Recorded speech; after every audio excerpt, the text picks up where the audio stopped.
ನಮ್ಮ venue partners PCPA prestige centre for performing arts. ಈ ಆಡಿಟೋರಿಯಂನಲ್ಲಿ ನಾಟಕ, music concerts, dance shows, private events, stand up comedy ಹೀಗೆ 10 ಹಲವು ಕಾರ್ಯಕ್ರಮಗಳನ್ನ ಮಾಡಬಹುದು ಅಥವಾ ನೋಡಬಹುದು. ಇಲ್ಲಿನ stage, seating arrangement, green room ಎಲ್ಲವೂ ಇಂಟರ್ನ್ಯಾಷನಲ್ ಕ್ಲಾಸ್ನಲ್ಲಿದೆ. ಈ ಆಡಿಟೋರಿಯಂ ಇರೋದು ಬೆಂಗಳೂರಿನ ಕೋಣನಕುಂಟೆಯಲ್ಲಿ. Go check it out.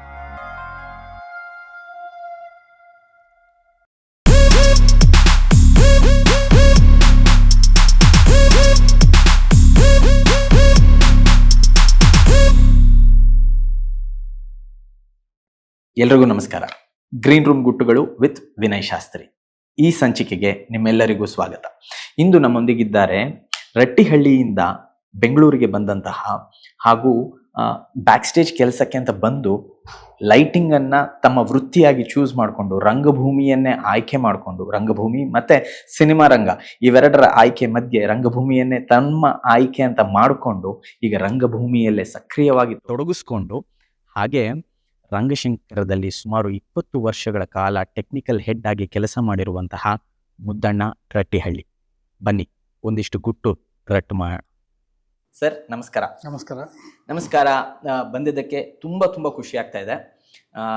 ನಿಮ್ಮ ಏನಂತಾರೆ ಸ್ನೇಹ, ಫಸ್ಟ್ ಸ್ನೇಹ ಅಂತ ಹೇಳ್ತೀನಿ, ಆಮೇಲೆ ಗುರು ಮತ್ತು ಶಿಷ್ಯನ ಸಂಬಂಧ ಸುಮಾರು 16-17 ವರ್ಷದ ಸಂಬಂಧ. ನಾವು ಈಗ ನಾನು ರಂಗಭೂಮಿಲೇ ಉಳ್ಕೋಬೇಕು ಅಂತ ಹೇಳಿದ್ರೆ ಪ್ರಾಬಬ್ಲಿ ನಿಮ್ಮ ಪಾತ್ರ ಕೂಡ ಅಷ್ಟೇ ತುಂಬ ತುಂಬ ಮಹತ್ವವಾದದ್ದು. Thank you very much. Thank you. You are an inspiration to us.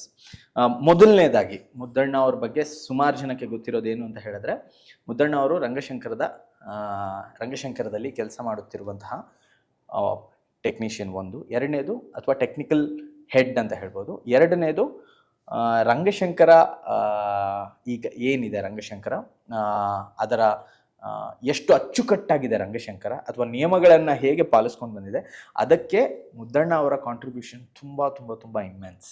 And thank you for that. Muddanna ಅವರು ರಂಗಭೂಮಿಗೆ ಬಂದದ್ದು ಯಾವಾಗ? ಓಕೆ, ಅದು ಬಂದದ್ದು ಹೇಗೆ ಅಂದರೆ, ನಾನು ಒಂಥರ ಹೊಟ್ಟೆಪಾಡಿಗಾಗಿ ಬಂದಿದ್ದಿಲ್ಲಿ.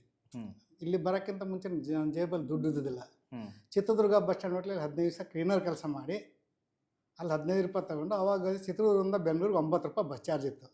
9 ರೂಪಾಯಿ ಕೊಟ್ಟು ಬೆಂಗಳೂರಿಗೆ ಬಂದು ಅಲ್ಲಿಂದ ಡಬಲ್ ಟಕ್ಕರ್ ಬಸ್ 39 ನಂಬರ್ ಬಸ್ ಇತ್ತು, ವಿವಿಪುರಂ ಬಂದು ಪ್ರಭಾತಲ್ಲೂ ಕೆಲಸ ಕೇಳಿದೆ.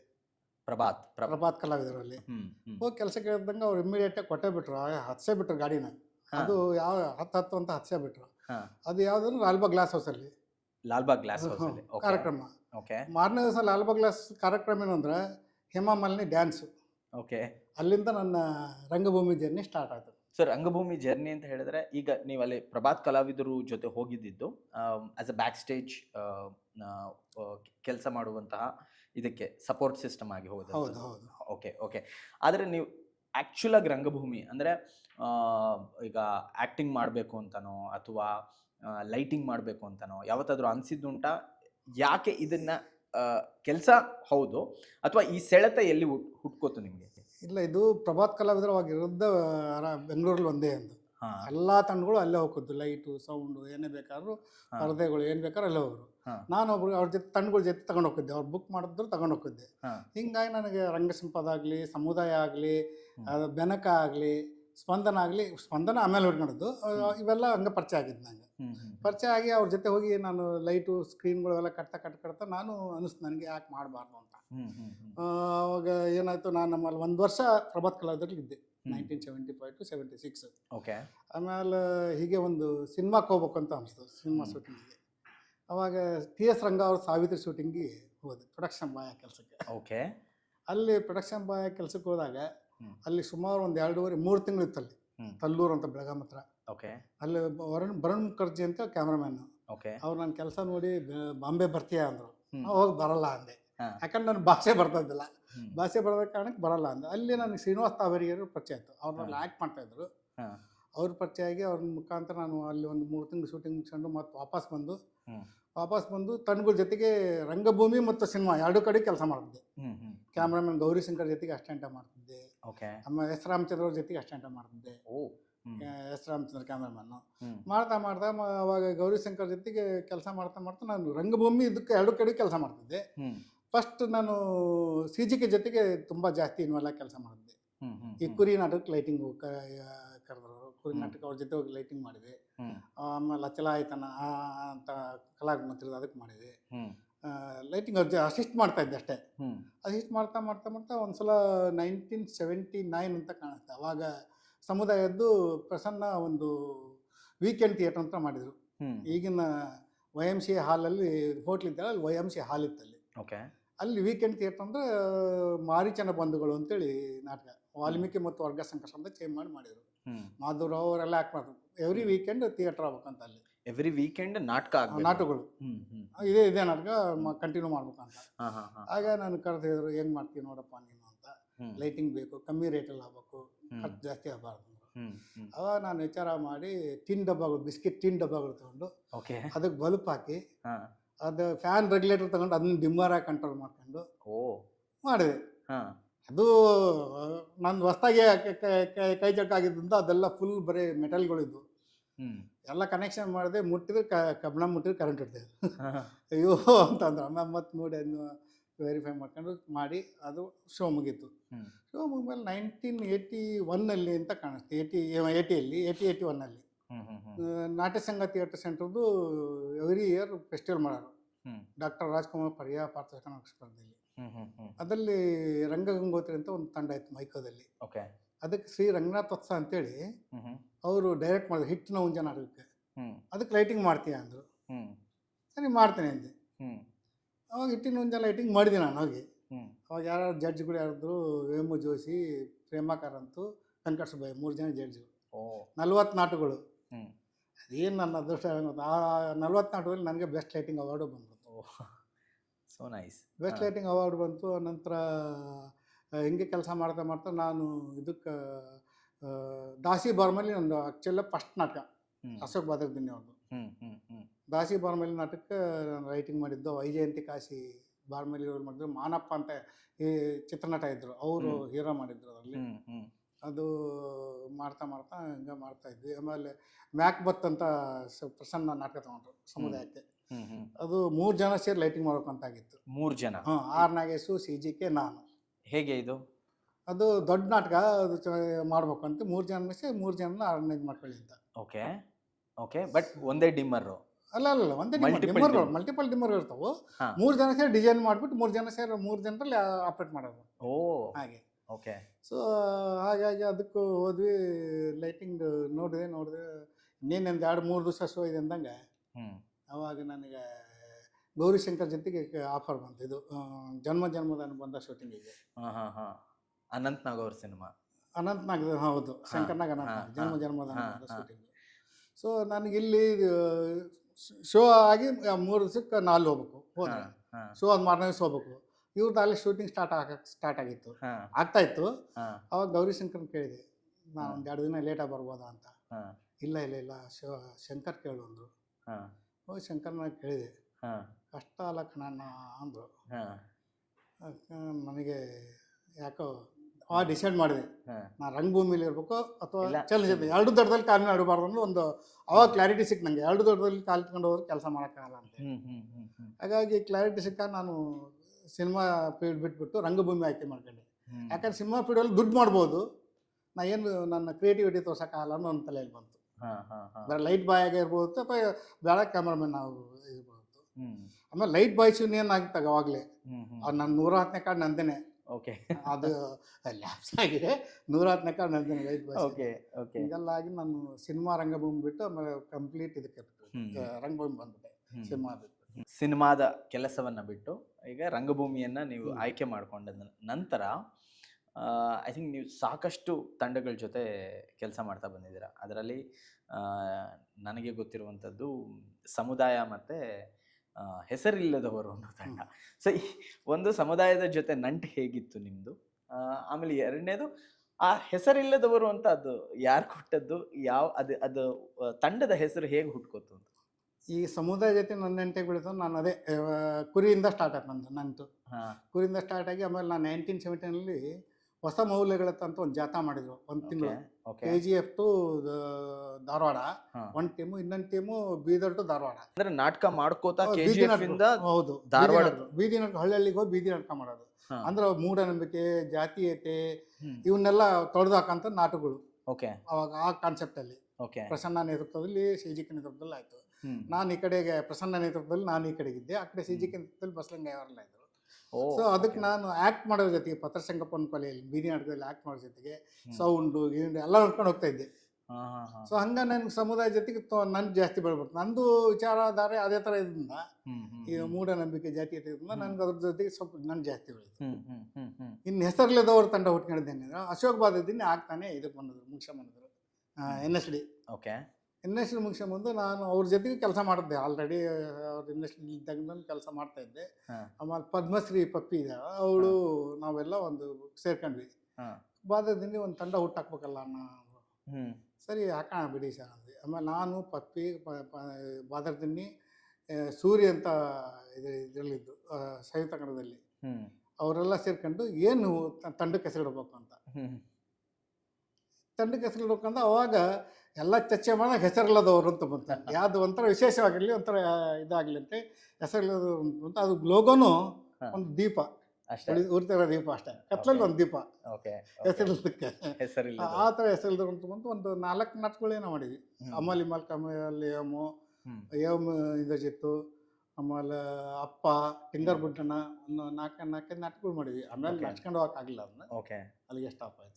ಮುದ್ದಣ್ಣ ಅವರು ಹಳ್ಳಿಯಿಂದ ಕೆಲಸವನ್ನು ಹುಡುಕೊಂಡು ನೀವು ಬೆಂಗಳೂರಿಗೆ ಬರ್ತೀರಾ. ಬೆಂಗಳೂರಿಗೆ ಬಂದ ನಂತರ ಲೈಟಿಂಗ್ ಅಥವಾ ರಂಗಭೂಮಿ ನಿಮ್ಮನ್ನು ಸೆಳೆಯುತ್ತೆ. ರಂಗಭೂಮಿಗೆ ನಿಮ್ಮನ್ನು ನೀವು ತೊಡಗಿಸ್ಕೋತೀರ.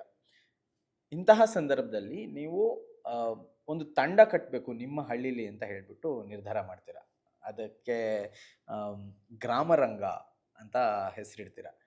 ಇದು ಯಾಕಾಯಿತು, ಏನು ಉದ್ದೇಶ ಆಯಿತು? ಈಗ ನಾನು ಇಲ್ಲೆಲ್ಲ ಹವ್ಯಾಸಿ ರಂಗಭೂಮಿ ತಂಡಗಳು ನೋಡಿ ಅವ್ರ ಜೊತೆ ಕೆಲಸ ಮಾಡಿ ನನ್ನ ತಾಲೂಕಲ್ಲೊಂದು ಈ ಥರದ ತಂಡ ಹುಟ್ಟಾಕ್ಬಾರ್ದು ಅಂತ ವಿಚಾರ ಬಂತು. ಅವಾಗ ಹೆಸರು ಇಡಬೇಕು, ಹಳ್ಳಿ ಸೂಕ್ತವಾಗಿರೋ ಹೆಸರು ಇರ್ಬೇಕು ಅಂತ. ಅವಾಗ ಗ್ರಾಮರಂಗ ಅಂತ ಕಾನ್ಸೆಪ್ಟ್ ಬಂತು. ಗ್ರಾಮರಂಗ ಅಂತ ಹುಟ್ಟಾಕಿ ಅಲ್ಲಿ ಇದು ಜೋಕುಮಾರ್ ಸ್ವಾಮಿ, ಆಮೇಲೆ ಉದ್ಭವ, ಪ್ರಸನ್ನಂದು ಮಾಯಾ ಮಹಾಮಾಯಿ ಏನೇ ನಾಟಕ ಇತ್ತು. ಸುಮಾರು ಒಂದು 4 ನಾಟಕಗಳು ಮಾಡಿದ್ವಿ. ಆಮೇಲೆ 1985 ಇಲ್ಲಿಂದ ಸಮುದಾಯ ತಂಡ ಕರ್ಸಿದ್ವಿ ಇಲ್ಲಿಗೆ ರಟ್ಟಿಹಳ್ಳಿ ಹಿರೇಕೆರೂರಿಗೆ.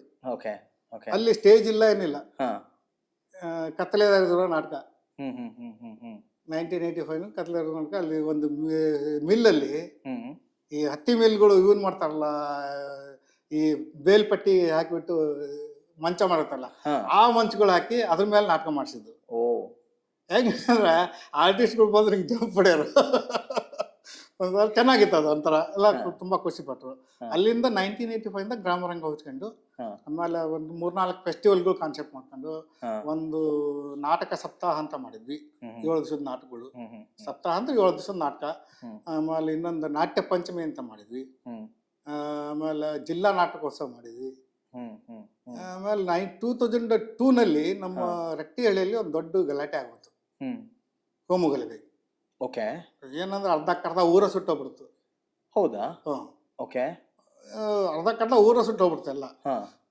ಇದುವರೆಗೂ ಮಜಾ ಅಂದ್ರೆ ಅಲ್ಲಿ ಹಳೆ ಬಸ್ ಸ್ಟ್ಯಾಂಡ್ ಖಾಲಿ ಮಾಡ್ಸಕ್ ಯಾರ ಕೈಲಿನ ಆಗಿದ್ದಿಲ್ಲ. ಈ ಗಲಾಟೆಯಿಂದ ಹಳೆ ಬಸ್ ಸ್ಟ್ಯಾಂಡ್ ಫುಲ್ ಖಾಲಿ ಆಗೋದು, ಸುತ್ತಮುತ್ತ ಅಂಗಡಿಗಳೆಲ್ಲ ಖಾಲಿ ಆಗೋದು.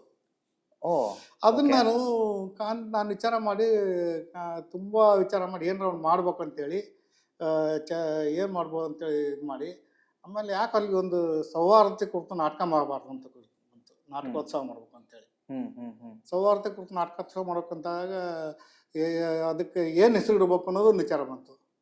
ಅದಕ್ಕೆ ಕೋಮು ಶಬ್ದ ಬರಬಾರ್ದು ಅನ್ನೋದು ನನ್ನ ತಲೆಯಲ್ಲಿದ್ದು. ಕೋಮು ಅನ್ನೋ ಶಬ್ದ ಬರಬಾರ್ದು ಅನ್ನೋದು. ಅದಕ್ಕೆ ಬಾರಿಗಟ್ಟೈತಿ ಅವ್ರ ಜೊತೆ ಎಲ್ಲ ಕೂತ್ಕೊಂಡು ಮಾತಾಡಿದೆ ಏನು ಇರ್ಬೋದ್ರಿ ಅಂತ. ಅದಕ್ಕೆ ಅವರು ನೆಮ್ಮದಿಯ ನಾಳೆಗಳಿಗಾಗಿ ಸೌಹಾರ್ದ ಉತ್ಸವ ಅಂತ ಹೇಳಿ ಅಂದ್ರು. ಸರಿ, ಅದನ್ನ ಟೈಟ್ಲ್ ಅಂತೂ ಸಿಕ್ತು. ಅಲ್ಲಿಂದ ಹೋದೆ. ನನ್ನ ಅಲ್ಲೊಂದು ಕಬ್ಬಣಿಕಂಟಿ ಮಠ ಅಂತ ಇದೆ, ಆ ಮಠ ಫೇಮಸ್ ಅದು.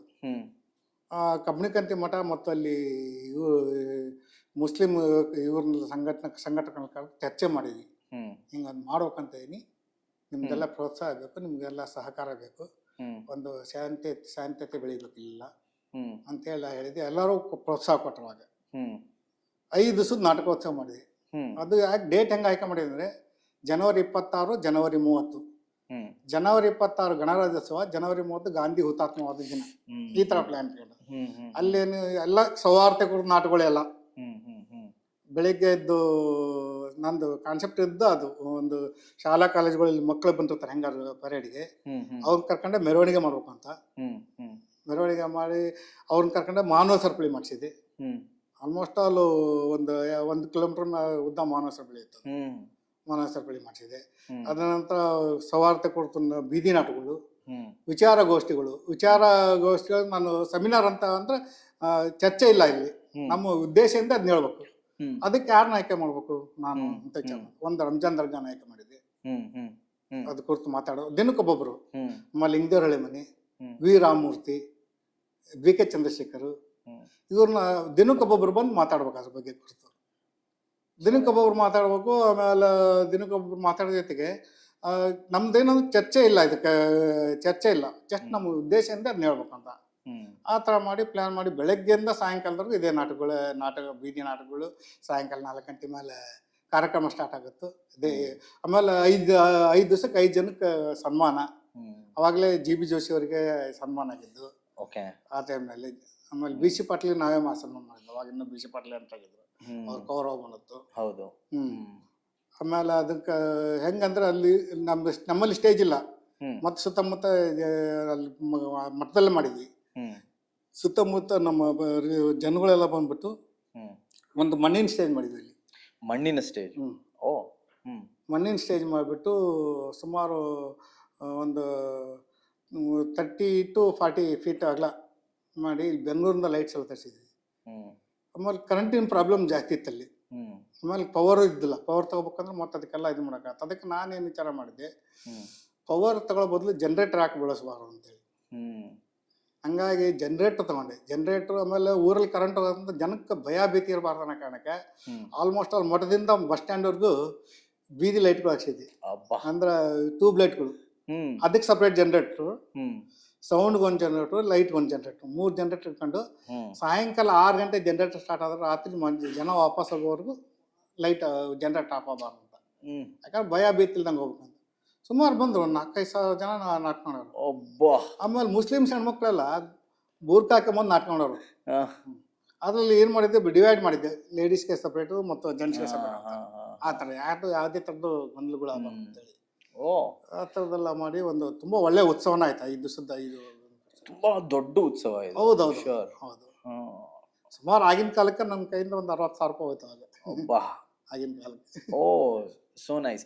ಅಂದ್ರೆ ಈಗ ರಂಗಭೂಮಿನ ಐ ಥಿಂಕ್ ರಟ್ಟಿಹಳ್ಳಿಲಿ ಈಗ ಸದ್ಯಕ್ಕೆ ರಂಗಭೂಮಿ ಅಂತ ಹೇಳಿದ್ರೆ ಅಲ್ಲಿಂದ ಬಂದವರು ಐ ಥಿಂಕ್ ಪ್ರಮುಖರಲ್ಲಿ ನೀವು ಇದ್ದೀರಾ ಅಂತ ನನಗನ್ಸುತ್ತೆ. ಹೌದು. ಐ ಥಿಂಕ್ ಅಲ್ಲ, ನನಗಿಂತ ಮುಂಚೆ ಆರ್ ನಾಗೇಂದ್ರರಾವ್ ಅಂತ ಸಿನಿಮಾ ನಟ ಮತ್ತು ರಂಗಭೂಮಿ ನಟ, ಅವರು ಆಮೇಲೆ ಅರಬಿಶೆಟ್ಟಿ ಗಂಗಣ್ಣ ಅಂತ ಗುಬ್ಬಿ ಕಂಪ್ನಿಯಲ್ಲಿದ್ರು. ಅವರೆಲ್ಲ ಇದ್ರು. ನನಗೆ ಅರಬಿಶೆಟ್ಟಿ ಗಂಗಣ್ಣ ಪರಿಚಯ ಆಗಿದ್ದೆ ಹಿಂಗೆ ಇಲ್ಲಿ ನಾನು ಹೋದ ಲೈಟ್ ತಗೊಂಡು ಈಗಿನ ಮೆಜೆಸ್ಟಿಕ್ ಬಸ್ ಸ್ಟ್ಯಾಂಡ್ ಒಂದು ಕಂಪ್ನಿ ಥಿಯೇಟರ್ ಹಾಕಿದ್ರು. ಅಲ್ಲಿ ರಾಜ್ಯೋತ್ಸವ ಪ್ರೋಗ್ರಾಮ್ ಹೋದಾಗ ಅವಾಗ ಒಂದು ಗುಬ್ಬಿ ಕಂಪ್ನಿ ನಾಟಕ ಇತ್ತು. ಅವಾಗ ನಾ ಹೋಗಿ ಲೈಟ್ ತಗೊಂಡಾಗ ಅವ್ರು ಗಂಗಣ್ಣ ಕರ್ಸ್ಕೊ, ಯಾವ ಊರಪ್ಪ ನಿಂದ ಅಂತ ರಟ್ಟಿಹಳ್ಳಿ, ಯಾರನ್ನ ಹೆಸರಿಟ್ಟು. ಅವಾಗ ನಮ್ಮ ಮನೆಗೆ ಇಷ್ಟು ಎಲ್ಲ ಹೇಳ್ತಾ ಮಾಡೋದು. ಹಂಗಾಗಿ ಪರಿಚಯ ಆಗಿದ್ದು. ಇನ್ನು ಆರ್ ನಾಗೇಂದ್ರ ಬಿಡಿ ಫೇಮಸ್ ಅವರು. ಅವರು R T Rama Rattihalli. R T ರಾಮನು ಮೂಲತಃ ರಟ್ಟಿಹಳ್ಳಿ. ಆಮೇಲೆ ನಾನು ನೀವು ನೋಡ್ಕೊಂಡು ಬಂದಿರುವಂಥ 1975, 1979 ಅಥವಾ 80s ಅಲ್ಲಿ ನೀವು ಲೈಟಿಂಗ್ ಅಂತ ಶುರು ಮಾಡಿ ರಂಗಭೂಮಿನಲ್ಲಿ ಈಗ 2026 ತನಕ ರೀಸೆಂಟಾಗಿ ಐ ಥಿಂಕ್ ಕ್ರಿಯೇಟಿವ್ ಥಿಯೇಟರ್ ಜೊತೆ ಇರ್ಬೋದು, ಸಮುದಾಯದ ಜೊತೆ ಇರ್ಬೋದು, ನೀವು ತುಂಬ ಸಕ್ರಿಯವಾಗಿ ಲೈಟಿಂಗ್ನ ಮಾಡ್ತಾನೆ ಬಂದಿದ್ದೀರಾ. ಈ ಜರ್ನಿನಲ್ಲಿ ಆಗ ಲೈಟಿಂಗ್ ಅನ್ನೋದು ಹೇಗಿತ್ತು, ಈಗ ಲೈಟಿಂಗ್ ಅಂದರೆ ಹೇಗಿದೆ ನಿಮಗೆ? ಆ ಜರ್ನಿನ ನೀವು ನನಗೆ ಕ್ರೋಢೀಕರಿಸಿ ಹೇಳಬೇಕು ಅಂದರೆ ಹೇಗೆ ಹೇಳ್ತೀರಾ? ಆಗಿನ ಲೈಟಿಂಗು ನಮಗೆ ಸಿಕ್ಕಂಥ ತೃಪ್ತಿ ಈಗಿನ ಲೈಟಿಂಗಲ್ಲಿ ಸಿಗಲ್ಲ. ಕಾರಣ ಏನು ಅಂದರೆ, ಆಗ ನಾವು ಬೆವರು ಸುರಿಸ್ತಿದ್ವಿ. ಲೈಟ್ಗಳು ಹೊತ್ಕೊಂಡು ಹೋಗಿದ್ವಿ. ಡಿಮ್ಮರ್ಗಳು ಸುಮಾರು ನನ್ನ ಡಿಮ್ಮರು ಒಂದು 20 kg 30 kg ಅವನ್ನ ಹೊತ್ಕೊಂಡೋಗಿ ಬಸ್ ಮೇಲೆ ಟಾಪ್ ಮೇಲೆ ಹಾಕ್ಕೊಂಡೋಗಿ ಅಥವಾ ಟ್ರೈನಲ್ಲಿ ಹಾಕ್ಕೊಂಡೋಗಿ ಅಲ್ಲಿ ಇಳಿಸಿ ಅಲ್ಲಿಂದ ಪ್ಲೇಸ್ ತೊಗೊಂಡೋಗಿ ನೆಲ ಆಗೋದ್ಬಿಟ್ಟು ಕಂಬಗಳು ಕಟ್ಟಿ ಹೂಳಿ ಹಿಂಗೆ ಅಡ್ಡ ಕಟ್ಬಿಟ್ಟು ಏಣಿ ಈ ಥರದ ಏಣಿ ಇದ್ದಿಲ್ಲ ಅವಾಗ, ಬರೀ ಬಂಬು ಲ್ಯಾಡ್ರಲ್ಲಿ ಇಬ್ಬರು ಹಿಡ್ಕೊಳ್ಳೋರು, ನಾನೊಬ್ಬ ಬ್ಯಾಲೆನ್ಸ್ ಮಾಡ್ಕೊಂಡೋಗಿ ಹತ್ತಿ ಕಟ್ಟಿ ಸಾಯಂಕಾಲ ಶೋಗೆ ಲೈಟಿಂಗ್ ಮಾಡ್ತಿದ್ವಿ. ಅಷ್ಟಾದ್ರೂ ನಮಗೇನು ಅಂತ ಸುಸ್ತು ಅಂತಿದ್ದಿಲ್ಲ, ಏನಿದ್ದಿಲ್ಲ. ಹಂಗಾಗಿ ನಂಗೆ ಅದು ತುಂಬ ಖುಷಿ ಕೊಡೋದು. ಈಗೆಲ್ಲ ಏನು ಎಲ್ಲ ಎಲೆಕ್ಟ್ರಾನಿಕ್ ಈಗೆಲ್ಲ ಹಿಂಗೆ ಬಟನ್ ಹತ್ತಿದ್ರೆ ಎಲ್ಲ ಬರುತ್ತೆ. ಆಮೇಲೆ ಆಗ ನನಗೆ ಯಾಕೆ ಖುಷಿ ಕೊಡೋದಂದ್ರೆ ಅವಾಗ ರಿಹರ್ಸಲ್ಲು ಮಾಡ್ಬೇಕಾದ್ರೆ ಒಂದು ಇದು ಇತ್ತು, ಸೀರಿಯಸ್ನೆಸ್ ಇತ್ತು. ಒಂದು ಇಷ್ಟು ಗಂಟೆ ರಿಹರ್ಸಲ್ ಆಗ್ಬೇಕಂದ್ರೆ ಅಷ್ಟು ಗಂಟೆ ರಿಹರ್ಸಲ್ ಆಗೋದು, ಇಷ್ಟು ದಿನ ಆಗ್ಬೇಕಂದ್ರೆ ಅಷ್ಟು ದಿವಸ ರಿಹರ್ಸಲ್ ಆಗೋದು. ಕಮಿಟ್ಮೆಂಟ್ ಅನ್ನೋ ಇತ್ತು. ಈ ಕಮಿಟ್ಮೆಂಟ್ ನಾನು ನೋಡ್ತಾ ಇಲ್ಲ. ನನಗೆ ಅವಾಗ ನಾನು ಲೈಟಿಂಗ್ ಒಂದು ನಾಟಕ ಲೈಟಿಂಗ್ ಮಾಡ್ಬೇಕಂದ್ರೆ ನಾನು ಮೊದಲೇ ಕಂಡೀಷನ್ ಆಗಿದ್ದೆ, ಒಂದು 10 ರಿಹರ್ಸಲ್ ಆದ್ರೆ ನಂಗೆ ಕೊಡ್ಬೇಕು ಅಂತ. 10 ರಿಹರ್ಸಲ್ ಅಂದರೆ 10 ರಂತ್ರು. ಹೌದು 10 ರಂತ್ರು. ಕಾರಣ ಏನಂದ್ರೆ 10 ರಂತ್ರುಗಳು ಯಾಕೆ ಹೇಳ್ತಿದ್ದೆ ಅಂದ್ರೆ, ನಾನು ಸ್ಕ್ರಿಪ್ಟ್ ಬೇಕು, ಸ್ಕ್ರಿಪ್ಟ್ ಬೇಡ ಅನ್ನಂಗಿಲ್ಲ, ಸುಮ್ಮನೆ ಸೈಡ್ಗೆ ಇರಬೇಕು. ಇಡೀ ನಾಟಕ ನಾವು ತಲೆಯಲ್ಲಿ ಕೂತ್ಕೊಂಡ್ರೆ ಲೈಟಿಂಗ್ ತುಂಬ ಚೆನ್ನಾಗಿ ಮಾಡ್ಬೋದು. ಬ್ಲ್ಯಾಕಿಂಗು ಲೈಟಿಂಗ್ ಮಾಡೋದನ್ನು ಸುಮ್ಮನೆ ಬಂದು ಒಂದು ಕಲರ್ ಲೈಟ್ಗಳು ಹಾಕೋದಲ್ಲ. ಯಾವ ಸೀನಿಗೆ ಏನು ಲೈಟ್ ಹಾಕಬೇಕು, ಎಲ್ಲಿಂದ ಆ್ಯಂಗಲ್ ಏನು ತೊಗೋಬೇಕು, ಯಾವ ಸೋರ್ಸ್ ತೊಗೋಬೇಕು, ಯಾವ ಕಲರ್ ಯೂಸ್ ಮಾಡಬೇಕು, ಒಂದೊಂದು ಕಲರ್ಗೂ ಅರ್ಥ ಇದೆ. ಅಂತೇಳಿ ಸಿಟ್ಟು ಬಂದ ತಕ್ಷಣ ರೆಡ್ ಹಾಕೋಕ್ಕಾಗಲ್ಲ ನಾವು. ಯಾಕಂದ್ರೆ ರೆಡ್ ಹಾಕ್ಬಿಟ್ರೆ ನಾವು ಅದನ್ನು ವಿಚಾರ ಮಾಡಬೇಕು. ಆರ್ಟಿಸ್ಟ್ನ ರೆಡ್ ಕಲರ್ ಹಾಕ್ಬಿಟ್ರೆ ಆರ್ಟಿಸ್ಟ್ನ ಎಕ್ಸ್ಪ್ರೆಷನ್ಸ್ ಎಲ್ಲ ಬಿದ್ದೋಗ್ಬಿಡುತ್ತೆ, ಏನು ಕಾಣಿಸೋದೇ ಇಲ್ಲ. ಅದಕ್ಕೆ ನಾನು ಮೊದಲಿಂದನೇ ಹೇಳ್ದೇನೆಂದ್ರೆ ಕಲರ್ಸ್ ಯೂಸ್ ಮಾಡ್ಬೇಕು, ತಪ್ಪಲ್ಲ. ಒಬ್ಬ ಪ್ರೇಕ್ಷಕನ ಮನದಲ್ಲಿ ಬರೋಷ್ಟು ಕಲರ್ಸ್ ಯೂಸ್. ಈಗ ನೈಟ್ ಸೀನ್ ಅಂದರೆ ಇಡೀ ಸೀನ್ನ ಬ್ಲೂ ಹಾಕ್ಬಿಡೋದಲ್ಲ. ಸ್ಟಾರ್ಟಿಂಗ್ ಒಂದು ಜನರ ಮನಸ್ಸಿಗೆ ಬರೋ ಅಷ್ಟು ಅವತ್ತು ಬ್ಲೂ ತೊಗೊಂಡು ಮೂಡ್ ಕ್ರಿಯೇಟ್ ಮಾಡಿ ಆಮೇಲೆ ಮತ್ತೆ ಮಾಮೂಲಿ ಜನರಲ್ ಲೈಟ್ಗೆ ಹೋಗ್ಬೇಕು. ಆವಾಗ ಒಬ್ಬ ಆರ್ಟಿಸ್ಟ್ ಎಕ್ಸ್ಪ್ರೆಷನ್ಸ್ ಗೊತ್ತಾಗುತ್ತೆ, ಒಂದು ಇದು ಗೊತ್ತಾಗುತ್ತೆ. ಹಂಗಾಗಿ ಆ ಥರ ನಾವು ಲೈಟಿಂಗ್ ಮಾಡ್ತಾಯಿದ್ದರು. ಈಗೆಲ್ಲ ಹೆಂಗಾಗ್ಬಿಟ್ಟಿದೆ ಅಂದರೆ, ಅಯ್ಯೋ ಲೈಟಿಂಗ್ ಸ್ಕ್ರಿಪ್ಟ್ ಕೊಡಿ ಮಾಡ್ತೀನಿ. ಡೈರೆಕ್ಟ್ರ್ ಕ್ರಿಯೇಟಿವಿಟಿ ವಿಚಾರ ಮಾಡೋದಿಲ್ಲ ಇನ್ನೇರು. ಏನು ಡೈರೆಕ್ಟ್ ಏನು ಬ್ಲ್ಯಾಕಿಂಗ್ ಮಾಡ್ತಾರ, ಕತೆ ಏನಿದೆ, ಥೀಮ್ ಏನಿದೆ, ಆಮೇಲೆ ಕಾಸ್ಟ್ಯೂಮ್ಸ್ ಏನಿದೆ, ಸೆಟ್ ಏನಿದೆ, ಅವ್ರು ಬ್ಲ್ಯಾಕಿಂಗ್ ಏನಿದೆ ಅಂತಂದು. ಈಗೆಲ್ಲ ಹಂಗಾಗ್ಬಿಟ್ಟಿದೆ. ಈಗಿನ ಡೈರೆಕ್ಟ್ರು ನಾನು ಸುಮಾರು ಜನ ನೋಡಿದ್ದೀನಿ, ಅಡ್ಜಸ್ಟಿಂಗ್ ನೇಚರ್ ಜಾಸ್ತಿ. ಒಬ್ಬ ಲೈಟಿಂಗ್ ನಾನು ಬಂದು ಸರ್ ಅಲ್ಲಿ ಬೇಡ ಇಲ್ಲಿ ಬೇಕು ಅಂದ್ರೆ ಒಪ್ಕೊಂಡ್ಬಿಡ್ತಾರೆ. ನನಗೆ ಅದೇ ಆಶ್ಚರ್ಯ ಆಗ್ತದೆ. ನಾನು ಸುಮಾರು ಸಲ ಬೈತೀನಿ. ನಿಮ್ಮದು ನನ್ನ ಕೇಳಕ್ಕೆ ಬಂದಾಗ ಲೈಟಿಂಗಿಗೆ ನಾನು ಹೇಳ್ತೀನಿ, ನಿಮ್ದು ಏನು ಡಿಸೈನ್ ಇದೆ ಅದು ಮಾಡಿ. ಅದಕ್ಕೆ ನಾನು ಲೈಟಿಂಗ್ ಮಾಡೋದು ನನ್ನ ಜವಾಬ್ದಾರಿ. ನನಗೆ ನೀವು ಡಿಸೈನ್ ಚೇಂಜ್ ಮಾಡ್ಬೇಕಾಗಿಲ್ಲ ಅಂತೇಳಿ. ಹಂಗಾಗಿ ಈಗ ಇದ್ರದ್ದಾಗಿ ಆದದ್ದೆಲ್ಲ ಉಳಿತಿಯಲ್ಲಿ ಟ್ರೈನ್ ಸೀನು ಪ್ರಮೋದ್ ಸಿಂಗ್ ಕೇಳಿದ್ರು, ಹಿಂಗೆ ಮಾಡ್ತಿದ್ದೀನಿ, ಹೆಂಗೆ ಮಾಡ್ಬೇಕು ಅಂತ ಇದೀನಿ ಅಂತಂದು. ಅವರು ಆಲ್ರೆಡಿ 3-4 ಜನ ಕೇಳಿದ್ರು. ನನ್ನ ಕಾನ್ಸೆಪ್ಟ್ ನಾನು ಹೇಳಿದೆ, ನೀವು ಮಾಡಿ, ನೀವು ಬ್ಲ್ಯಾಕಿಂಗ್ ತೋರಿಸಿ, ಬ್ಲ್ಯಾಕಿಂಗ್ ಆದಮೇಲೆ ನಾನು ಹೇಳ್ತೀನಿ. ನನಗೆ ಐಡಿಯಾಗಳಿದಾವೆ ಸಾಕಷ್ಟು. ನಾ ಬ್ಲ್ಯಾಕಿಂಗ್ ಆದಮೇಲೆ ನೀವು ಏನು ಮಾಡ್ಬೇಕು ಅಂತ ಹೇಳ್ತೀನಿ, ನಾನು ಏನು ಮಾಡ್ತೀನಿ ಅಂತ ಹೇಳ್ತೀನಿ ಅಂತ. ಅವಾಗ ನಾನು ಬ್ಲ್ಯಾಕಿಂಗ್ ಮಾಡಿ ಹೇಳಿದೆ, ಈ ಥರ ಹಾಕ್ತೀನಿ, ಈ ಥರ ಇದು ಮಾಡ್ತೀನಿ ಅಂತೇಳಿ. ತುಂಬ ಚೆನ್ನಾಗಿ ಬಂತು. ಇವತ್ತಿಗೂ ಆ ಸೀನ್ಗೆ ಆಡಿಯನ್ಸಿಂದ ಕ್ಲಾಸ್ ಬಂತು. So nice. ಸೊ ಆಗಿನ ಕಾಲದಲ್ಲಿ ನೀವು ಜೆಲ್ ಪೇಪರ್ ಏನು ಮಾಡ್ತಿದ್ರಿ, ವ್ಯವಸ್ಥೆಗಳು ಹೇಗಿರ್ತಿದ್ವಿ? ಜೆಲ್ ಪೇಪರ್ ಅವಾಗ ಈಗೇನು ಊದ್ಬತ್ತಿ ಸುತ್ತಾರಲ್ಲ, ಊದ್ಬತ್ತಿ ಪೇಪರ್ಗಳು ಜೆಲ್ ಪೇಪರ್ ಇದ್ದು ಆಗ. ತುಂಬ ತೆಳುವುದು. ಹೌದೌದು. ಆ ಪೇಪರ್ಗಳಿದ್ವು. ಅವಾಗ ಸಿಕ್ತಿದ್ದ 4 ಕಲರ್ ನಮಗೆ, ರೆಡ್ಡು, ಯೆಲ್ಲೋ, ಗ್ರೀನು, ಬ್ಲೂ. ಬೇಡ ಹುಡುಕಾಡ್ಕೊಂಡು ಹೋದ್ರೆ ಈ ದೀಪಾವಳಿ ಟೈಮ್ನಲ್ಲಿ ಆರೆಂಜ್ ಕಲರು, ಪಿಂಕ್ ಕಲರ್ ಸಿಗೋದು. ಇನ್ನು ಮಿಕ್ಕಿದ ಕಲರ್ಗಳು ಸಿಗೋದಿಲ್ಲ. ಅವಾಗ ನಾವು ಕಲರ್ ಕಾಂಬಿನೇಷನ್ಸ್ ಏನು ಮಾಡ್ತೀವಿ ಅಂದರೆ, ಈಗ ನಾವೇ ಕ್ರಿಯೇಟ್ ಮಾಡ್ತೀವಿ. ರೆಡ್ಡು ಬ್ಲೂ ಹಾಕಿದ್ರೆ ಒಂಥರ ವೆಲ್ವೆಟ್ ಕಲರ್ ಬರುತ್ತೆ. ಆ ಥರ ಯೆಲ್ಲೋ ಬ್ಲೂ ಹಾಕಿದ್ರೆ ಗ್ರೀನ್ ಆಗುತ್ತೆ.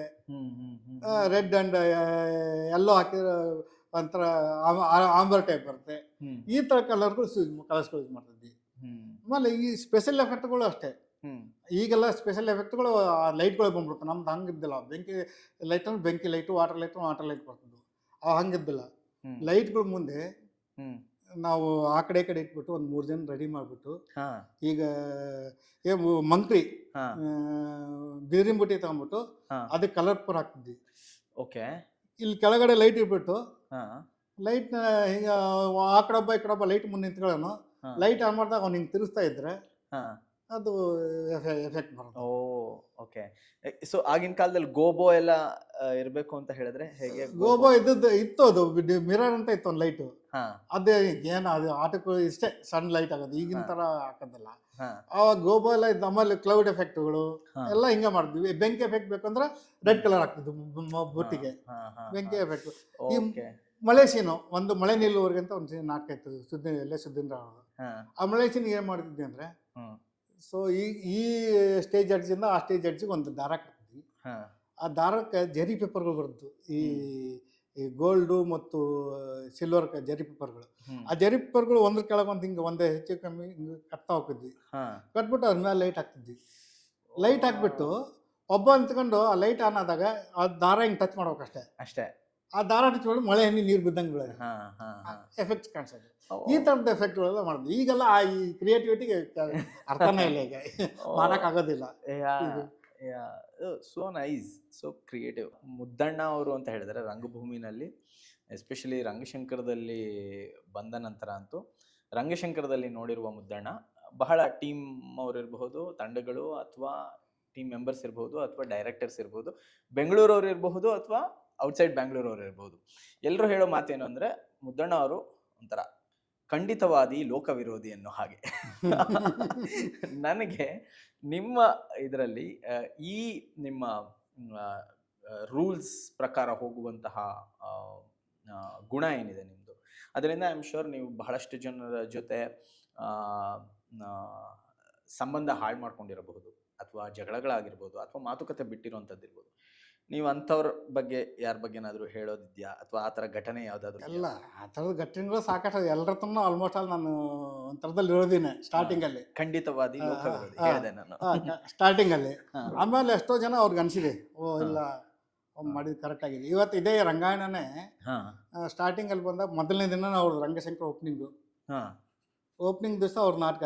ಹ್ಮ್ ಸೊ ಅವಾಗ ನನಗೂ ಅವ್ರಿಗೂ ಇದೇ ಥರದ ವಾದಗಳಾಗಿದ್ವು. ಹ್ಮ್. ಆ ವಾದಗಳಾಗಿ ನಾವು ಮತ್ತೆ ನೀವು ಏನು ಮಾಡ್ಬೇಕು ಹೇಳಿದ್ರು, ನಾನು ಡಿಸೈನರ್ ಅಲ್ಲ, ಹ್ಮ್. ನಾನು ಇಲ್ಲಿ ಥಿಯೇಟರ್ ನೋಡ್ಕೊಳ್ತಾ ಇರೋದು, ಹ್ಮ್. ನಂದು ಇಲ್ಲಿ ಇದಕ್ಕೆ ಅವಕಾಶ ಇಲ್ಲ, ನೀವು ಡೈರೆಕ್ಟರ್ ಆಗಿ ನೀವು ಡಿಸೈನ್ ಮಾಡ್ಕೊಂಡು ನೀವು ಇದು ಮಾಡ್ಕೊಳ್ಳಿ ಅಂತ ಹೇಳಿ ಅವಾಗ ನನ್ನಿಂದ ವಿರುದ್ಧ ತುಂಬ ಇದು ಮಾಡ್ಕೊಂಡಿದ್ರು. ಹ್ಮ್. ಅದೇ ಮೊನ್ನೆ ಪ್ರಶಾಂತ್ ಹಿರೇಮಠ್ ಬಂದು, ಇಲ್ಲ ನೀವು ಅವತ್ತು ಯಾಕೆ ಹೇಳಿದ್ರಿ ಅಂತ ನಮ್ಗೆ ಇವತ್ತು ಅರ್ಥ ಆಗ್ತಾ ಇದೆ, ಹ್ಮ್. ನಮ್ಗೆ ನಿಜವಾಗ್ಲೂ ಇದು ಮೇಂಟೈನ್ ಮಾಡ್ಕೊಂಡ್ರೆ ತುಂಬ ಒಳ್ಳೆ ಖುಷಿ ಕೊಡೋದೆ.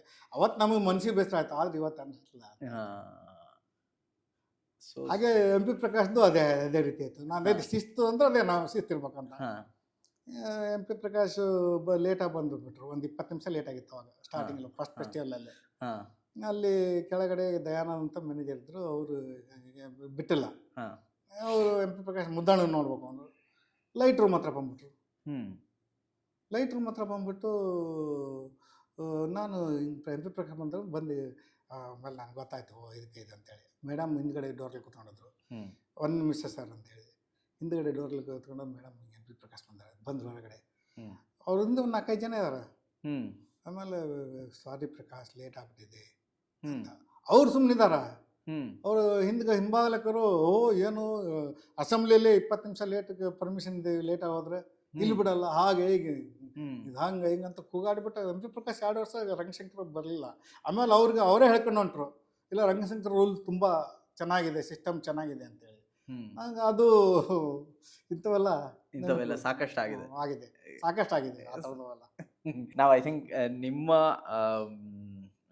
ರಂಗಶಂಕರದ ಒಡನಾಟ ಮತ್ತೆ ನಿಮ್ಮ ಕ್ರಿಯೇಟಿವ್ ಥಿಯೇಟರ್ನ ಒಡನಾಟದ ಬಗ್ಗೆ ನಾವು ಪ್ರಾಬಬ್ಲಿ ಇನ್ನೊಮ್ಮೆ ಚರ್ಚೆ ಮಾಡ್ತಾ ಹೋಗೋಣ. ಇನ್ನೊಂದಷ್ಟು ನನಗೆ I think need lot of, ಅದಕ್ಕೆ ಇನ್ನೊಂದೇ ಸಪ್ರೇಟ್ ಎಪಿಸೋಡೇ ಮಾಡೋಣ ಅಂತ ಹೇಳ್ಬಿಟ್ಟು. ಇವತ್ತು ನಮಗೆ ಮುದ್ದಣ್ಣ ಅವರು ರಟ್ಟಿಹಳ್ಳಿಯಿಂದ ಬಂದು ಆಗಿನ ಕಾಲದ ಲೈಟಿಂಗು ಮತ್ತು ಈಗಿನ ಕಾಲದ ಲೈಟಿಂಗು ಹೇಗಿತ್ತು, ಭಿನ್ನವಾಗಿತ್ತು, ಹೇಗಿತ್ತು ಜರ್ನಿ ಅನ್ನೋದ್ರ ಬಗ್ಗೆ ನಮಗೆ ಚರ್ಚೆ ಮಾಡಬೇಕಾಗಿತ್ತು. ಸೊ ನಾವಿವಾಗ ದ ನೆಕ್ಸ್ಟ್ ರೌಂಡ್ ಅಂತ ಹೇಳ್ತೀವಿ, ಕ್ವಿಕ್ ಫೈರ್ ರೌಂಡ್ ಅಂತ. ನಾನು ಒಂದಷ್ಟು ಪ್ರಶ್ನೆಗಳನ್ನ ಕೇಳ್ತೀನಿ, ನಿಮ್ಮ ತಲೆಗೆ ಏನು ಬರುತ್ತೆ ಅದನ್ನು ಉತ್ತರ ಕೊಡ್ತಾ ಹೋಗಿ. ಈಗ ಮುದ್ದಣ್ಣ ಅವರು ಲೈಟಿಂಗ್ ಡಿಸೈನರ್ ಆಗಿದ್ದಾರೆ, ಹಾಗೆ ಮುದ್ದಣ್ಣ ಅವರು ಒಂದು ತಂಡವನ್ನು ಕೂಡ ನಡೆಸ್ತಾರೆ, ಗ್ರಾಮರಂಗ ಅನ್ನೋ ತಂಡ. ಸೊ ನಿಮ್ಮ ಆಯ್ಕೆ ಈಗ ಲೈಟಿಂಗ್ ಡಿಸೈನರಾ ಅಥವಾ ಥಿಯೇಟರ್ ಆರ್ಗನೈಸರಾ, ಯಾವುದು ಖುಷಿ ಜಾಸ್ತಿ ಕೊಟ್ಟಿದೆ? ನನಗೆ ಲೈಟಿಂಗ್ ಡಿಸೈನರಾಗಿ ಆಯ್ಕೆ ಖುಷಿ ಕೊಟ್ಟಿದೆ. ಹಾಂ. ಥಿಯೇಟ್ರ್ ಆರ್ಗನೈಸರಾಗೂ ನಂಗೆ ಖುಷಿ ಕೊಟ್ಟಿದೆ, ಇಲ್ಲ ಅಂತಲ್ಲ, ಯಾಕಂದ್ರೆ ನಾನು ಸಾಕಷ್ಟು ಕೆಲಸ ಮಾಡಿದ್ದೀನಿ. ಹಾಂ. ಆದ್ರೆ ಲೈಟಿಂಗ್ ಡಿಸೈನರ್ ಆಗಿ ಜಾಸ್ತಿ ನನಗೆ ಹೆಚ್ಚು ಹೌದು, ಖುಷಿ. ಯಾಕೆ ಬೆಳಕಿನ ಮುದ್ದಣ್ಣ ಅಂತಾನೆ ಹೆಸರು ಬಂದ್ರು. ಬೆಳಕಿನ ಮುದ್ದಣ್ಣ. ಹಾ, ಈಗೆಲ್ಲ ಎಲ್ಲ ಕಡೆಗೂ ಬೆಳಕಿನ ಬಾಲಕ ಅವೆಲ್ಲ ನೋಡಿರ್ಬೋದು ನೀವು. ಎಸ್ ಎಸ್ ಎಸ್, ಬೆಳಕಿನ ಮುದ್ದಣ್ಣ. ಎಸ್, ನಿಮಗೆ ನಿಮ್ಮ ಈಗ ಲೈಟಿಂಗ್ ಡಿಸೈನರ್ ಆಗಿ ನೀವು ಹೇಳಿದ್ರೆ ಆಗ್ಲೇ ಮಾತಾಡ್ತಾ ಆ ಟ್ರೈನ್ದೊಂದು ಸೀಕ್ವೆನ್ಸ್ ಆದದ್ದೆಲ್ಲ ಒಳಿತೇನಲ್ಲಿ, ಅದಾದ ಕೂಡಲೇ ಜನ ಚಪ್ಪಾಳೆ ಹೊಡಿತಾರೆ ಅಂತ. ನಿಮಗೆ ನೀವೀಗ ಲೈಟಿಂಗ್ ಡಿಸೈನ್ನ ಏನಂತಾರೆ ಜನ ನೋಡಿ ಚಪ್ಪಾಳೆ ಹೊಡೆದಿರೋದು ಅಥವಾ ಶೋ ಆದ್ಮೇಲೆ ಬಂದು ತುಂಬಾ ಚೆನ್ನಾಗಿ ಇತ್ತು ಅಂತ ಹೇಳಿರುವಂತಹ ಯಾವ್ದಾದ್ರು ಒಂದು ಘಟನೆ? ಇದೆ. ಈಗ ಆ್ಯಕ್ಚುಲಾಗಿ ಹುಲಿಯ ನೆರಳು ಅಂತ 1985ನಲ್ಲಿ ಪ್ರಸನ್ನ ಡೈರೆಕ್ಟ್ ಮಾಡಿದ್ರು. ಅದು ನಾಟಕದ್ದೊಂದು ಮಾದಾರಿ ಇದು ಮಾತ್ರ ಮಾಡಿಲ್ಲ, ಇದು ಯಾವುದಪ್ಪ, ಎಚ್ ಎಸ್ ಶಿವಪ್ರಕಾಶ್ದು ಮಹಾಚೈತ್ರ. ಆ ಎರಡು ನಾಟಕ ತುಂಬ ನಾನು ಒಳ್ಳೆಯ ಹೆಸರು ಬಂತು. ಅಂದ್ರೆ ಯಾರಾದ್ರೂ ಬಂದು ನಿಮ್ಮನ್ನ ಇವತ್ತು ಲೈಕ್ ನಾನು ಯಾವತ್ತೂ ನೋಡೇ ಇಲ್ಲ, ಬೆರಗಾಗಿ ಹೋಗ್ಬಿಟ್ಟೆ ಅಂತ? ಹೌದೌದು, ಎರಡು ನಾಟಕಕ್ಕೂ ಹಂಗೆ ಹೇಳಿದ್ದಾರೆ. ಹೌದಾ? ಮಹಾಚೈತ್ರಕ್ಕೂ ಹಂಗೆ ಹೇಳಿದಾರ, ಇವನ್ ಹುಲಿಯ ನೆರಳಿಗೂ ಹಂಗೆ ಹೇಳಿದಾರೆ. ಹುಲಿಯ ನೆರಳಲ್ಲಿ ಬಂದು ಅವನು ಇದು ಕೇರಳದಲ್ಲಿ ಸ್ಕೂಲ್ದೆಲ್ಲ ಯಾವ ತ್ರಿವೆಂಡ್ರಮ್ ಸ್ಕೂಲ್, ತಿರುಚೂರು, ಆ ಸ್ಕೂಲ್ನ ಬಂದು ನನಗೆ ಕರೆದು ಅವತ್ತು ಡಿಸ್ಕಷನ್ ಆದಮೇಲೆ ನೀವು ಬಂದು ನಮ್ಮ ಸ್ಕೂಲಿಗೆ ಬಂದು ಕ್ಲಾಸ್ ಮಾಡ್ಬೇಕು ಹೇಗೆ ಅಂತ ಹೇಳ್ತಾ. ನನಗೆ ಭಾಷೆ ಬರಲ್ಲ, ನಮ್ದೇನಂದ್ರೆ yes yes yes okay okay ನಾನು ಅಷ್ಟೇ. ಅವ್ನು ಹೇಳ್ತಾನೆ ಅರ್ಥ ಆಗ್ತದೆ, ಹೇಳೋದು ಅರ್ಥ ಆಗ್ತದೆ. ನೀವು ಬನ್ನಿ, ನೀವು ಕೇರಳಕ್ಕೆ ಬಂದ್ಬಿಟ್ಟು ನಾನು ಫೋನ್ ಮಾಡಿ ನಾವು ಕರ್ಕೊಂಡು ಹೋಗ್ತೇವೆ ನಮ್ಮ ಸ್ಕೂಲ್ ಬಸ್ಸಿಗೆ. Yes yes yes okay okay ನಾನು ಈ ಥರದ್ದು. ಅದು ಒಂದು ಎರಡನೇದು ಇದರಲ್ಲಿ ಮಹಾಚೈತ್ರದಲ್ಲಿ ಮಾರನೇ ದಿವಸ ಡಿಸ್ಕಷನ್. ನನಗೂ ಹಿಂದಿ ಬರಲ್ಲ, ಇಕ್ಬಾಲ್ಗೂ ಹಿಂದಿ ಬರಲ್ಲ. ಇಕ್ಬಾಲ್ ಡೈರೆಕ್ಟರ್, ನಾನು ಲೈಟಿಂಗ್ ಡಿಸೈನ್. ಅದು ಮಾರನೇ ದಿವಸ ಬಂದು ಡಿಸ್ಕಷನ್ ಮಾಡುವಾಗ ಅವರೆಲ್ಲ ಕೇಳ್ತಾ ಇದ್ರು. ಒಂದು ಕೇಳಿದ್ರು, ನೀವು 28 ಡಿಮ್ಮರ್ ಯೂಸ್ ಮಾಡಿದ್ದೆ, ಈ ಥರದ ಡಿಮ್ಮರ್. 28 ಡಿಮ್ಮರ್, ಈ ಥರದ ಡಿಮ್ಮರ್ಗಳು. ಓ my god, 28 ಡಿಮ್ಮರ್. O my god. ಡಿಮ್ಮರ್ ಅಂತ ಹೇಳಿದ್ರೆ ಒಂದು ಡಿಮ್ಮರ್ ಹೆಚ್ಚು ಕಡಿಮೆ ಒಂದು 10 kg ಬರುತ್ತೆ. ಒಂದು ದೊಡ್ಡ ಬನ್ ಗಾತ್ರದಲ್ಲಿ ಇರುತ್ತೆ, ಅದನ್ನ ತಿರುಗಿಸ್ಬೇಕು ಅದರಲ್ಲಿ. ಆತರ 28 ಡಿಮ್ಮರ್ ಅದನ್ನ ಹ್ಯಾಂಡಲ್ ಮಾಡಿದ್ರಿ ನೀವು? ಹೌದು, ಒಬ್ಬನೇ ಹ್ಯಾಂಡಲ್ ಮಾಡಿದ್ದು. ಓ ಮೈ ಗಾಡ್. ಅದು ಏನಂದ್ರೆ ಅದು ಅದ್ರ ಬಗ್ಗೆ ಚರ್ಚೆ ಬಂತವ್ರು. ಹೆಂಗ್ ಡಿಸೈನ್ ಮಾಡ್ತೀರಾ ನೀವು, ಯಾವ ತರ ಮಾಡ್ತೀರಾ, ಆ ತರ ಇದು ಮಾಡ್ತೀರಾ, ಹೆಂಗೆ ಅಂತ ಹೇಳಿ. ಆಮೇಲೆ ನೀವು ಕತ್ಲಿರುತ್ತೆ, ಕತ್ಲಲ್ಲಿ ಹೆಂಗ್ ನೀವು ಅದನ್ನ ಹುಡುಕ್ತೀರಾ ಅಂದ್ರು. ನನಗೆ ಅದು ತಕ್ಷಣ ಫ್ಲಾಶ್ ಆಗಿದ್ದೇನಾಯ್ತು, ಟೈಪ್ ರೈಟರ್ ಬಂತು.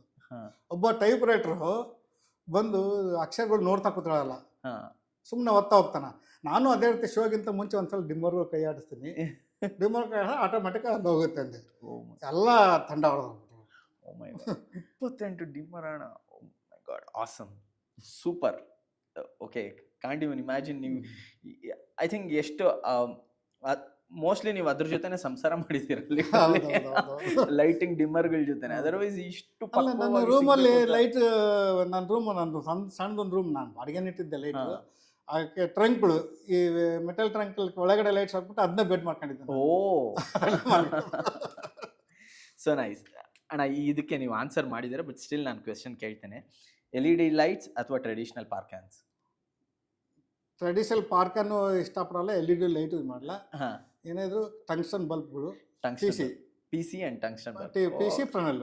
ಓಕೆ, ಸೊ ಈಗ ಆಸ್ ಎ ಲೈಟಿಂಗ್ ಡಿಸೈನರ್ ನಿಮಗೆ ಹೆಚ್ಚು ಖುಷಿ ಕೊಡೋದು ಯಾವುದು? ಫ್ರಂಟ್ ಲೈಟಿಂಗ್ ಅಥವಾ ಬ್ಯಾಕ್ ಲೈಟಿಂಗ್? ಫ್ರಂಟ್ ಲೈಟಿಂಗ್ ಅಲ್ಲ. ಫಸ್ಟ್ ನಾವು ಲೈಟಿಂಗ್ ಮಾಡುವಾಗ ಕಲಾವಿದನ ಎಕ್ಸ್ಪ್ರೆಷನ್ ಒತ್ತು ಕೊಡ್ಬೇಕು. ಬ್ಯಾಕ್ ಲೈಟು ಅವೆಲ್ಲ ಫ್ರಂಟ್ ಲೈಟ್ ಅಂದ್ರೆ ಅವಕ್ಕೆ ಆ ನಾಟಕದ ಸೀನ್ಗೆ ಮೂಡಿದ ತಕ್ಕಂತೆ ಲೈಟಿಂಗ್ ಮಾಡ್ಬೇಕು. ಹೌದು. ಈಗ ಬ್ಯಾಕ್ ಲೈಟ್ ಬರೇ ಬ್ಯಾಕ್ ಲೈಟ್ ಕೊಟ್ಕೊಂಡ್ಬಿಟ್ರೆ ಕಲಾವಿದನ ಎಕ್ಸ್ಪ್ರೆಷನ್ಸೇ ಬಿದ್ದೋಗ್ಬಿಡುತ್ತೆ. ಹೌದು. ಹಂಗ ನಾವೇನು ಮಾಡ್ತೀವಿ, ಪ್ರತಿಯೊಂದು ಸೀನ್ನಲ್ಲೂ ಆ ಸ್ಟಾರ್ಟಿಂಗ್ ಸೀನ್ ಬಿಗಿನಿಂಗ್ ನಾವು ಮಾತ್ರ ಇದು ಮಾಡ್ಕೊತೀವಿ, ಹೈಲೈಟ್ ಮಾಡ್ಕೊತೀವಿ. ಆಮೇಲೆ ಮಾಮೂಲಿ ಫ್ರಂಟ್ ಲೈಟ್ಗಳಲ್ಲೇ ತಗೊಂಡು ವರ್ಕ್ ಮಾಡೋದು. Okay, so nice, so nice. ನಿಮಗೆ ಬ್ಲ್ಯಾಕ್ ಬಾಕ್ಸ್ ಥಿಯೇಟರ್ ಇಷ್ಟ ಆಗುತ್ತಾ ಅಥವಾ ಪ್ರೊಸೀನಿಯಂ ಥಿಯೇಟರ್ ಇಷ್ಟ ಆಗುತ್ತಾ? ಪ್ರೊಸೀನಿಯಂ ಥಿಯೇಟರ್ ನಂಗೆ ಇಷ್ಟ ಆಗುತ್ತೆ. Okay, nice. ನೀವು ವರ್ಕ್ ಮಾಡಿರುವಂತಹ ನಿರ್ದೇಶಕರಲ್ಲಿ ನಿಮಗೆ ಅನಿಸಿರುವಂತಹ ಬೆಸ್ಟ್ ಡೈರೆಕ್ಟರ್ ಯಾರು? ಪ್ರಸನ್ನ. ಯಾಕೆ ಅಣ್ಣ? ಪ್ರಸನ್ನ ಯಾಕಂದ್ರೆ ನಾನು ಕಾರಂತರ ಜೊತೆಗೆ ಎಲ್ಲರ ಜೊತೆಗೂ ಮಾಡಿದ್ದೀನಿ. ಪ್ರಸನ್ನನ್ಗೆ ಎಂತೆ ನಾಟಕ ಕೊಟ್ಟರು ಮಾಡ್ತಾರೆ. ಈ ಕಾರಂತರಿಗೆ ಬಂದು ಉದಾಹರಣೆ ತಗೊಂಡ್ರೆ, ಕಾರಂತರ ಸಂಗೀತ ನಾಟಕಗಳು ಬಿಟ್ಟರೆ ಡೈಲಾಗ್ ಓರಿಯೆಂಟೆಡ್ ಕೊಟ್ಟರೆ ಯಾವುದು ಸಕ್ಸಸ್ ಆಗಿಲ್ಲ. ಡೈಲಾಗ್ ಓರಿಯೆಂಟೆಡ್ ಪ್ರಸನ್ನ ಹಂಗಲ್ಲ. ಪ್ರಸನ್ನ ಸಂಗೀತ ಅಂತ ಕೊಡಿ, ಡೈಲಾಗ್ ಓರಿಯೆಂಟೆಡ್ ಕೊಡಿ, ಎಂತ ನಾಟಕ ಕೊಡಿ, ನೀವು ಫೋಕರ ಕೊಡಿ, ಎಲ್ಲ ಕೊಡಿ, ಮಾಡ್ಬೋದು, ಸಕ್ಸಸ್ ಆಗ್ಬಿಡ್ತಾರೆ. ಹಂಗ ಪ್ರಸನ್ನ ನನಗೆ. ಓ, ಸೋ ನೈಸ್, ಸೋ ನೈಸ್. ನೀವು ವರ್ಕ್ ಮಾಡಿರುವಂತಹ ತಂಡಗಳಲ್ಲಿ ಯಾವುದು ನಿಮ್ಮ ಬೆಸ್ಟ್. ಓಕೆ, ಆರ್ಗನೈಸೇಷನ್ ಲೆವೆಲಲ್ಲಿ ತುಂಬ ಚೆನ್ನಾಗಿರುವಂತಹ ತಂಡ ಅಂತ ಹೇಳಿದ್ರೆ ಯಾವುದು? ರಂಗ ಸಂಪದ, ರಂಗಸಂಪದ. ಆಮೇಲೆ ಸಮುದಾಯ, ನಟರಂಗ. ನಟರಂಗ. ನಾಟ್ಯದರ್ಪಣ ಅಂತ ಇತ್ತು, ಅದು ಮುಚ್ಚಿ ಹೋಗ್ಬಿಡ್ತದೆ. Okay okay okay, so nice so nice. ಅಣ್ಣ, ಈಗಿದು ನಿಮಗೆ ಮೋಸ್ಟ್ ಐ ನೋ ಇದೊಂದು ಸ್ವಲ್ಪ ನಿಮ್ಮನ್ನ ಸಂದಿಗ್ಧ ಪರಿಸ್ಥಿತಿಯಲ್ಲಿ ಸಿಕ್ಕಾಕ್ಸ್ತೇನೆ. ಫ್ಯಾಮಿಲಿ ಟೈಮ್ ಅಥವಾ ಥಿಯೇಟರ್ ಟೈಮ್? ಫಸ್ಟ್ ಬಂದು ಥಿಯೇಟರ್ ಟೈಮು, ಸೆಕೆಂಡ್ ಫ್ಯಾಮಿಲಿ. ಯಾಕಂದ್ರೆ ಥಿಯೇಟರ್ ಅಂದ್ರೆ ಫ್ಯಾಮಿಲಿ ಇದು ಇಟ್ಕೊಂಡು ಥಿಯೇಟರ್ ಮಾಡೋಕ್ಕಾಗಲ್ಲ. ಯಾ, ಫಸ್ಟ್ ಥಿಯೇಟ್ರು, ಆಮೇಲೆ ಸೆಕೆಂಡ್ ಫ್ಯಾಮಿಲಿ. ಎಸ್, ನಾನು ಮೊದಲನೇ ಹೆಂಡತಿ ಹೇಳೋದು ಥಿಯೇಟ್ರೇ. ಥಿಯೇಟ್ರೆ. So nice so nice. ಅಣ್ಣ, ಥ್ಯಾಂಕ್ ಯು ವೆರಿ ಮಚ್. ನಿಮ್ಮ ಜೊತೆ ಇಷ್ಟೊತ್ತು ಕೂತು ಮಾತಾಡಿದ್ದು ಸಖತ್ ಸಂತೋಷ ಆಗಿದೆ. ಇನ್ನು ನಾವು ಕ್ರಿಯೇಟಿವ್ ಥಿಯೇಟರ್ ಬಗ್ಗೆ ಹಾಗೆ ರಂಗಶಂಕರದ ಬಗ್ಗೆ ಇನ್ನೊಮ್ಮೆ ಭೇಟಿ ಮಾಡೋಣ. ಸಮಯದ ಅಭಾವ ಇರೋದ್ರಿಂದ ಈಗ ನಾವು ಈ ಸಂದರ್ಶನವನ್ನು ಮೊಟಕುಗೊಳಿಸೋಣ. ಓಕೆನಾ? ಥ್ಯಾಂಕ್ ಯು ವೆರಿ ಮಚ್ ಬಂದಿದ್ದಕ್ಕೆ. ನಮ್ಮ ಕಡೆಯಿಂದ ನಿಮಗೆ ಒಂದು ಸಣ್ಣ ಕಿರುಕಾಣಿಕೆ ಇದೆ. ಓಕೆ, ನಮ್ಮ ಗಿಫ್ಟಿಂಗ್ ಪಾರ್ಟ್ನರ್ಸ್ ಆಗಿರುವಂತಹ ಟ್ರೈಬ್ ಆಫ್ ಥಿಯೇಟರ್ ಅವ್ರ ಕಡೆಯಿಂದ ಸಾಕಷ್ಟು ಮರ್ಚೆಂಡೈಸ್, ಥಿಯೇಟರ್ ಮತ್ತು ಆರ್ಟ್ ರಿಲೇಟೆಡ್ ಮರ್ಚೆಂಡೈಸ್ನ ಮಾಡ್ತಾ ಇದ್ದೀವಿ. ಅವರ ಕಡೆಯಿಂದ ನಿಮಗೆ ನಮ್ಮ ಕಡೆಯಿಂದ ಸಣ್ಣ ಕಾಣಿಕೆ. ಥ್ಯಾಂಕ್ ಯು ವೆರಿ ಮಚ್ ಬಂದಿದ್ದಕ್ಕೆ. ಖುಷಿ ಆಯಿತು. ಮತ್ತೆ ಇನ್ನೊಮ್ಮೆ ಭೇಟಿ ಆಗೋಣ. Thank you. ಇದು ಇಂದಿನ ಸಂಚಿಕೆ ಗ್ರೀನ್ ರೂಮ್ ಗುಟ್ಟುಗಳು ವಿತ್ ವಿನಯ್ ಶಾಸ್ತ್ರಿ. ಮುಂದಿನ ಸಂಚಿಕೆಯಲ್ಲಿ ಭೇಟಿಯಾಗೋಣ. ನಮಸ್ಕಾರ.